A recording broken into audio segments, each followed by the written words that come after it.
Hey everybody, let me move. Perfect. I am centered. So this is going to be a quick video. I was just scrolling through YouTube and I saw this come up. And like you see in the title, you may look 20, but your ovaries are 40, which is facts. So I watched the video from Shan Boody. And hello, again, this is Coco with Africa Pop Mommy Health and Fitness. I am currently pregnant, the fourth time around with my third child. And so we are going to get into this topic really spoke to me because I had the fertility conversation early. And so I just watched the video. And so I'm going to go over my notes and go over my feelings about the topics that were discussed.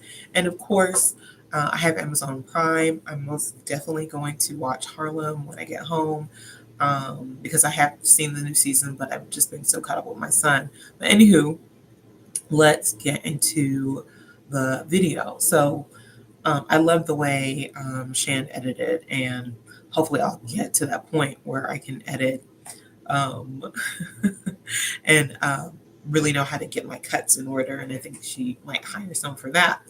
But at the beginning of the video, um, it opens to I'm not thinking of kids enough to do that.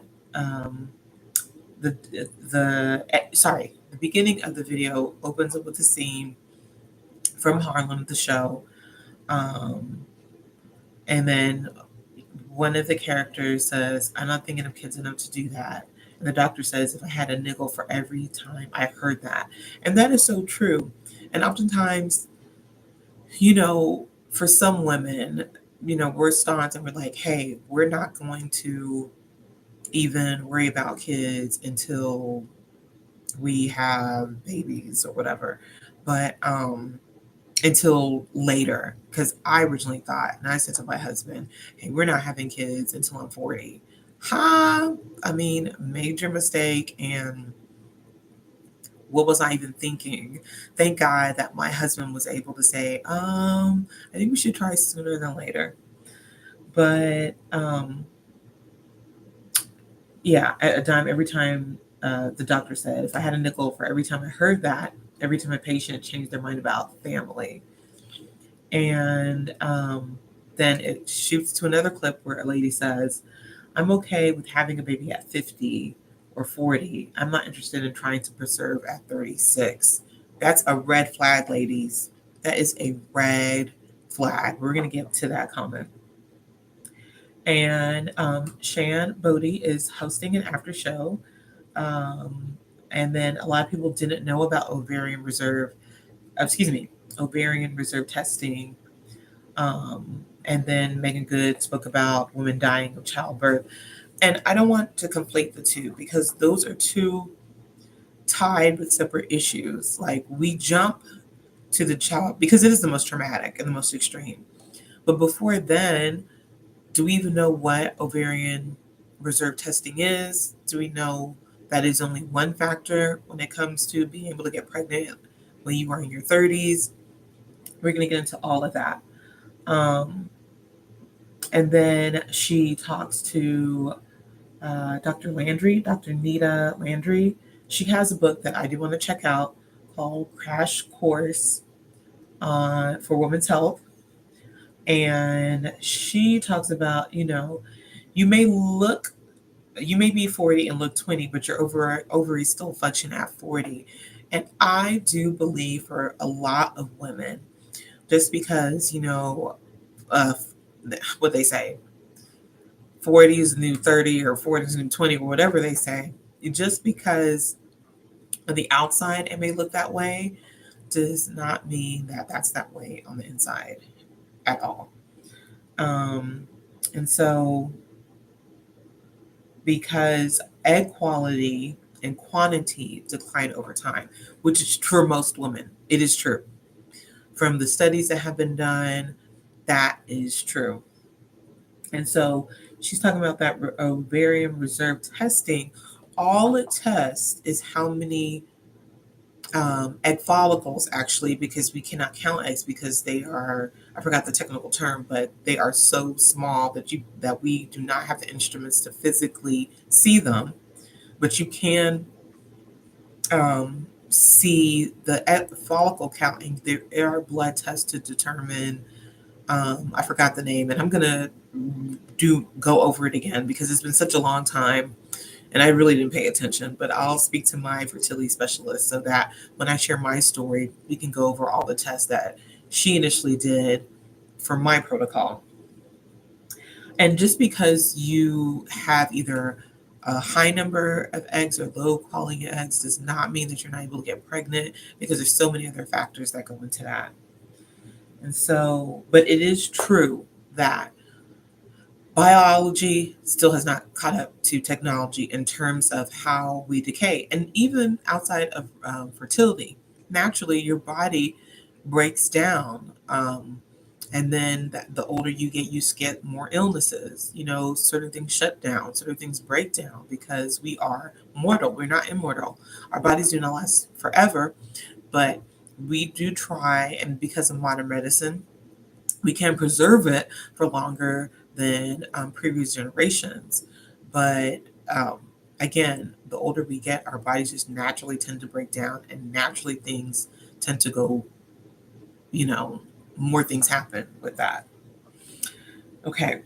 Um, and then peak fertility for most women occur late teens to 20s. And from all the research I've seen, for the conversations I've had with my personal doctor, that is true. And many women are not informed about that. And then egg freezing is not guaranteed. How many times do you hear people say, "Oh, I'm gonna freeze my friends, freeze my eggs"? But how many of those people have actually done the research about egg freezing? It is a very invasive process, and in a lot of cases, insurance is not covered.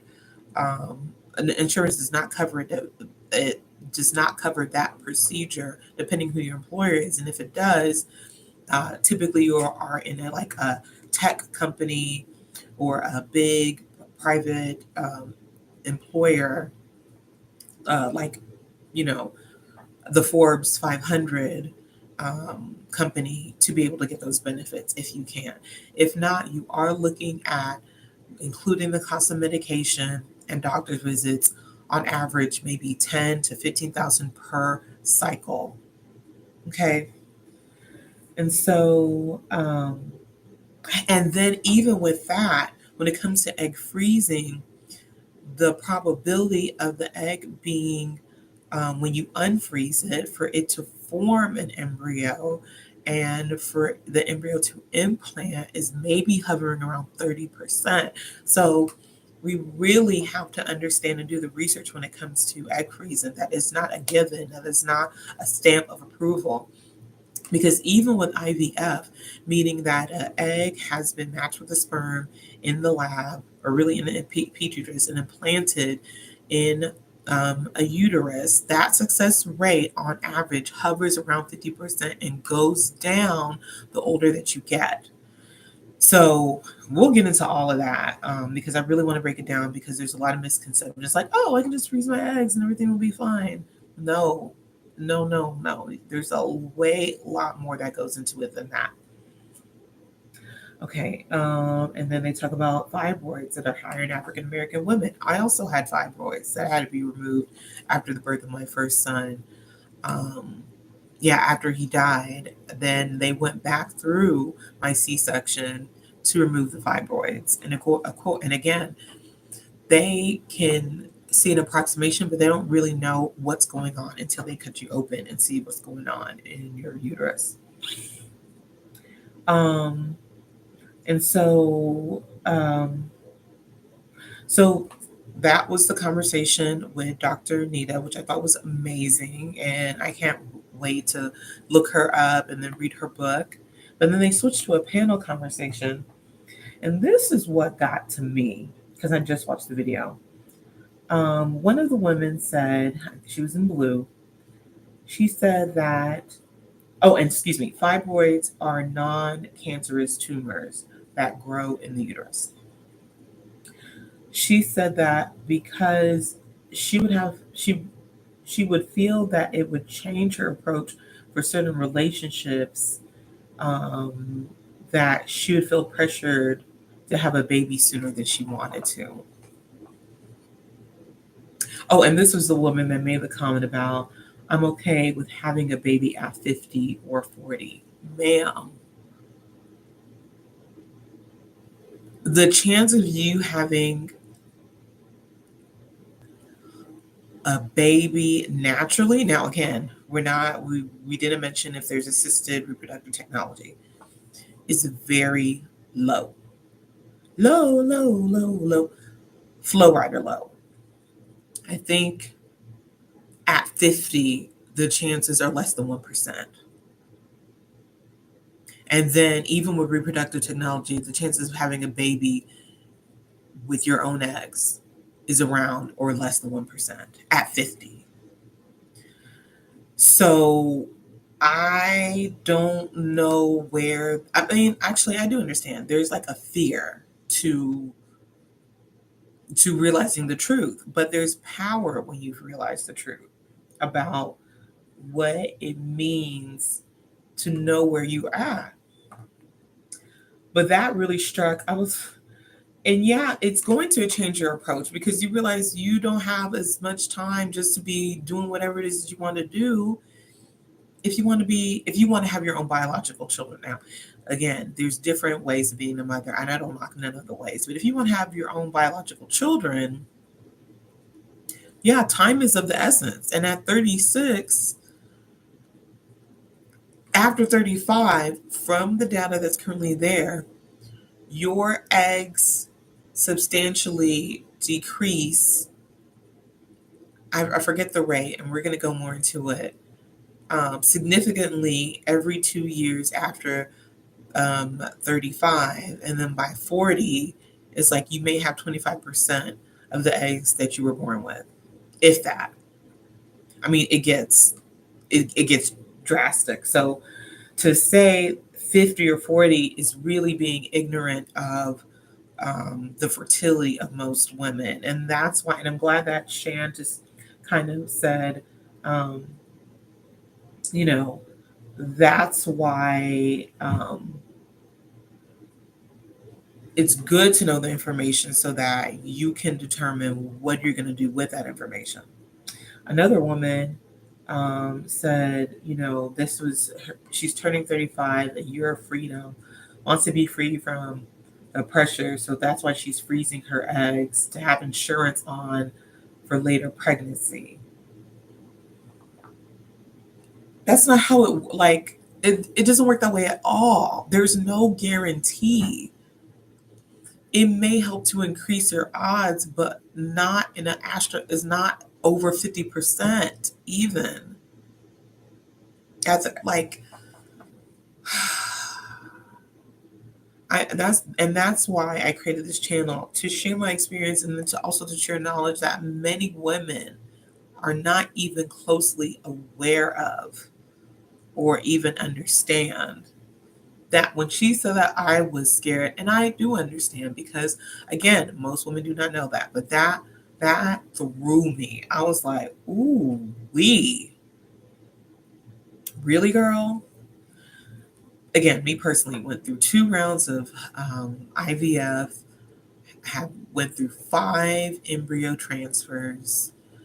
Have been pregnant 4 times, have had 1 infant death, 1 miscarriage, um, and a son who was 4, and currently pregnant with my 3rd child that got all the way to 3rd trimester, second, or beyond 23 weeks. Yeah. So, anywho, that egg freezing is not a guarantee, and I mean we really need to have a conversation. Then it cuts to the scene where Megan Good character tells friend that due to her low ovarian reserve count, she doesn't know how she's going to tell her man. And then he comes in and says, "Tell me what?" And then they cut off. I have to watch these episodes because I am super, super excited to review it, and I will. But Shan asks the panel What would you do if someone told you that they had low sperm count or very reserve count? Both one and women said maybe they would just leave. And I'm just like, again, it just sounds like all of them are not informed about what the options are if that is the reality of your situation. Actually, I know they're not, because that is just, I guess, ignorance is bliss. But again, these are the things that people don't think about. Um, and I, I, I feel like we are in this culture of we can have anything, do anything we want. And it's just not, it doesn't happen that way. Life happens to you. So you need to know better. Um, and then they go into, and I'm not going to get into that, but then they go into like, if I'm not my partner's best, what would keep them there? I'm like, what? Are we that shallow? Are we that shallow to feel like sex is the main reason that you are in a relationship, that you would stay with someone? Are we so physically amygdala driven that that's all that counts? Anywho, I loved the after show that Shan Boody did. I'm gonna most definitely check out the other after shows. I'm most definitely gonna check out this season of Harlem because I did watch last season. I was entertained. There were some things I'm like, okay, girl, but overall, I was entertained with the season. And much love. Um, There's other things that I do want to reaction and review about that I have to rewatch. But I'm super excited. I'm so glad that this conversation is coming back up, or just being spoken about more about fertility and motherhood and pregnancy. And we're just seeing just amazing things go on. So that will be all for this video. This is Coco with Africa Pop Mommy Health and Fitness. And, we're keeping it popping and bumping here. Ooh, child, look at that. I'm getting out there, aren't I? But y'all take care, and I'll see y'all later. Bye.